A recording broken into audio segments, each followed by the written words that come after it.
현재 중국에서 텅스텐 수출 규제를 전 세계에 다시 시행하면서 논란을 일으키고 있습니다. 그런데 하필 텅스텐은 한국이 많이 보유한 광물로 중국을 대항할 수 있는 것으로 알려져 있는데요. 전 세계에서는 한국에서 이를 대체해야 한다면서 중국의 수출 규제를 경계하고 있습니다. 그런데 중국에서는 한국 보고 잠자코 있으라면서 한국 대상의 수출 규제를 경고하고 있으며 한국의 갈륨 수출 규제 등 희귀금속 수출 규제를 강화할 것이라는 으름장을 놓고 있는 상황입니다. 그런데 이에 대해서 한국의 반전 카드가 제기되며 트럼프 정부 시 중국이 크게 난감해졌는데요. 현재 왜 그런 문제가 생겼는지 살펴보겠습니다. 중국이 최근 발표한 갈륨과 게르마늄 수출 통제 조치를 위한 준비 작업에 착수했는데요. 이는 한국의 반도체 시장을 직격하는 조치로 중국은 벌써부터 한국에 으름장을 놓고 있습니다. 갈륨과 게르마늄은 통신, 군사 장비용 등 반도체에 쓰이는 물질로 중국이 생산과 공급을 사실상 독점하는 것으로 알려져 수출 통제가 본격화되면 관련 분야 산업에 큰 차질을 빚게 될 것으로 예상됩니다. 수출 통제에 대한 후속 조치를 논의할 것으로 알려졌다고 보도했습니다. 이러한 상황이 진행되면서 전세계 갈륨과 게르마늄 공급 업체들은 초비상이 걸린 모습인데요. 관영 한국시보는 중국 당국의 수출 통제 조치 발표로 여러 나라 기업이 수출 허가를 신청하거나 중국 업체에 접촉해 사재기를 준비하고 있다고 전했습니다. 중국 당국은 기업이 갈륨, 게르마늄 관련 물질을 수출하고자 할 경우 신청서를 제출 후 심사 허가 절차를 거치도록 했는데 중국의 공장을 운영 중인 미국 반도체 웨이퍼 제조 업체인 AXT가 수출 허가 절차를 밟겠다는 의사를 밝힌 것으로 알려졌습니다. AXT 최고 경영자 모리스 영은 우리는 적극적으로 필요한 수출 허가를 얻으려 하며 고객사 혼란 가능성을 최소화하기 위해 일하고 있다고 말했습니다. 또 중국의 한 게르마늄 생산업체 관리자는 유럽, 미국, 일본 바이어들로부터 수출 통제가 발효되기 전에 제품을 비축하고 싶다는 문의를 받았다고 전했습니다.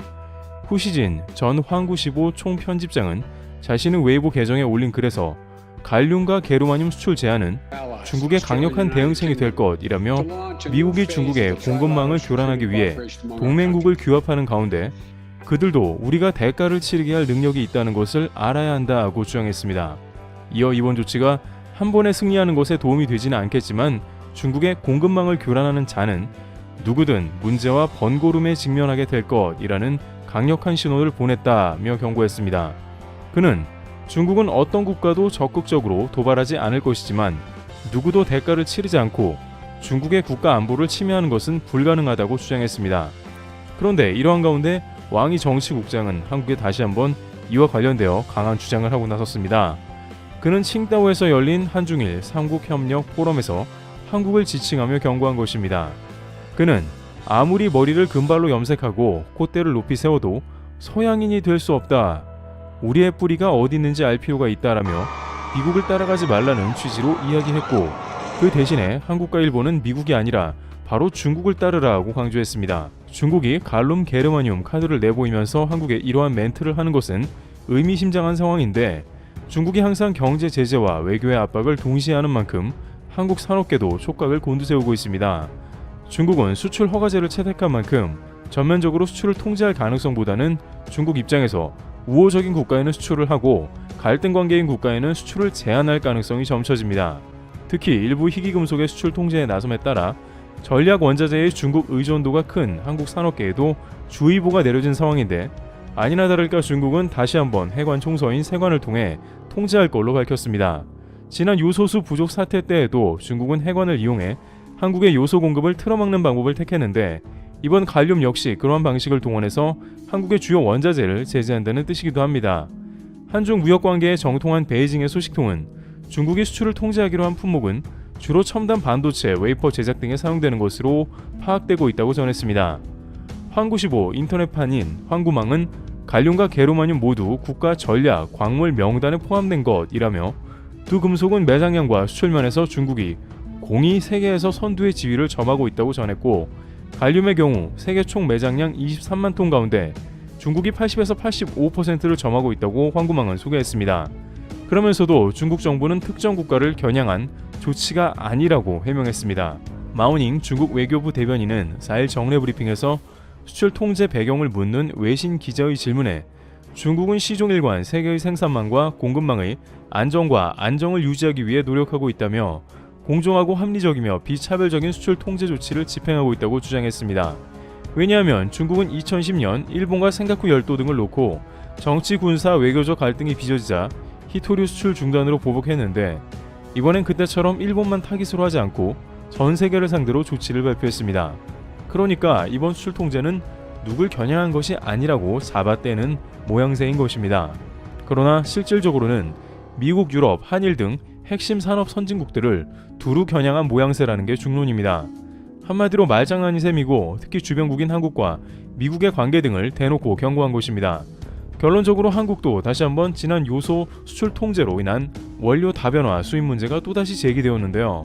그러나 요소수 사태 때에는 중국이 한중 간 협의를 거쳐 한국의 수출을 허용함으로써 급한 불을 껐지만 한중 관계가 그때보다 악화한 지금 중국이 한국에 그와 같은 예외적 협조를 할 가능성은 크지 않고 결국 미중 전략 경쟁 심화 속에 대중국 전략 원자재 의존도를 줄이고 공급원을 다각화하는 것은 한국의 발등에 불이 됐다는 우려가 제기되며 이것이 바로 중국이 노리고 있다는 것인데요.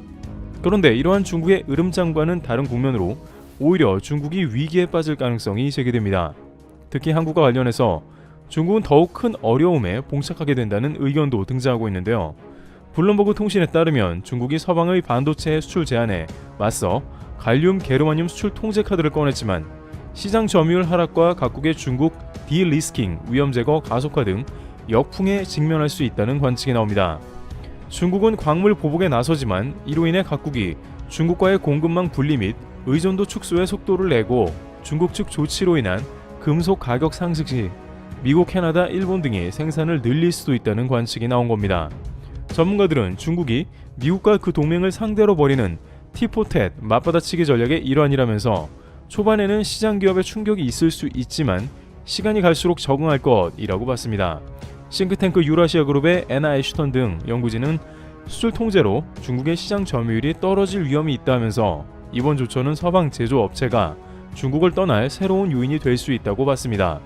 대만 외교부의 리춘 정무차장도 대만, 한국, 일본 등이 이들 핵심 광물 공급과 관련한 중국 의존도를 낮추는 데 속도를 내는 계기가 될 것으로 말했습니다. 로이터 통신에 따르면 대만 이사야 아리서치의 루시첸은 일본, 한국, 유럽, 미국 등의 부차적인 공급 업체들이 있는 만큼 공급 부족 위험을 통제할 수 있다고 분석했습니다. 블룸버그는 중국이 2010년 일본과 센카쿠 열도 영유권 분쟁 당시 히토류 수출을 통제했지만 각국이 대체 공급처 확보에 나서면서 중국의 히토류 시장 점유율이 떨어진 전례가 있다고 평가했습니다.